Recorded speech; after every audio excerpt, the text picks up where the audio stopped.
இந்த உலகத்திலேயே பெரிய விஷயம் என்ன தெரியுமா? எந்த குறையுமே இல்லாமல் மனுஷனுங்க பிறக்கிறது தாங்க.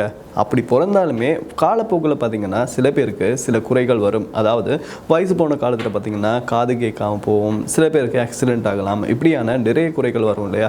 இதே மாதிரி தான் ஒரு பெண்ணுக்கு ஒரு குறை வந்திருக்கு. ஆனால் இந்த குறையை சொன்னால் நீங்கள் நம்பவே மாட்டீங்க. அது என்ன குறை அப்படின்னு பார்த்தீங்கன்னா, சீனாவில் ஒரு பொண்ணு வழக்கம் போல் தூங்குறதுக்கு போயிருக்காங்க. தூங்கினவங்க நல்லா தூங்கியிருக்காங்க. தூங்கிட்டு காலையில் எந்திரிச்சு பார்க்கும்போது பார்த்தீங்கன்னா அவங்களால ஒரு சில சத்தங்களை கேட்க முடியலையா. அது யாரோட சத்தம் அப்படின்னு பார்த்தீங்கன்னா, அந்த பெண்ணோட காதலர் இருக்கார் இல்லையா, அந்த காதலனுடைய சத்தத்தை மட்டும் இவங்களால கேட்க முடியலையா.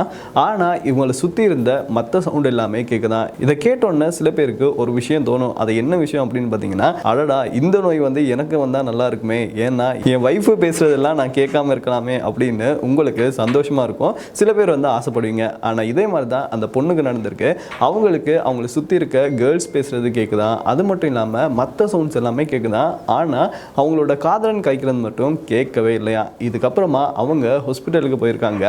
இவங்க ஒரு விசித்திரமான நோயால் பாதிக்கப்பட்டதை மருத்துவர்கள் கண்டுபிடிச்சிருக்காங்க. அது என்ன அப்படின்னு பார்த்தீங்கன்னா, நிறைய அதிர்வு கொண்ட ஒலிகளை இவங்களால கேட்க முடியாதான். இப்போ உதாரணத்துக்கு பார்த்தீங்கன்னா, பாய்ஸோட வாய்ஸ் வந்து ரொம்ப ஹார்டாக இருக்கும் இல்லையா. ஸோ அதனால் இவங்களால அந்த வாய்ஸை கேட்க முடியலையா, கேர்ள்ஸோட வாய்ஸை மட்டும் தான் கேட்க முடியுதா.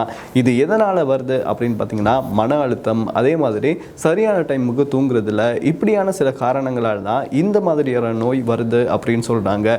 இந்த விஷயத்தை கேள்விப்பட்டதுக்கு அப்புறம் பார்த்தீங்கன்னா, சோஷியல் மீடியாவில் நிறைய பேர் நிறைய விதமான கருத்துக்களை சொல்லிட்டு வராங்க. ஒருத்தங்க இது வந்து ஒரு வரப்பிரசாதம் அப்படின்னு சொல்கிறாங்க.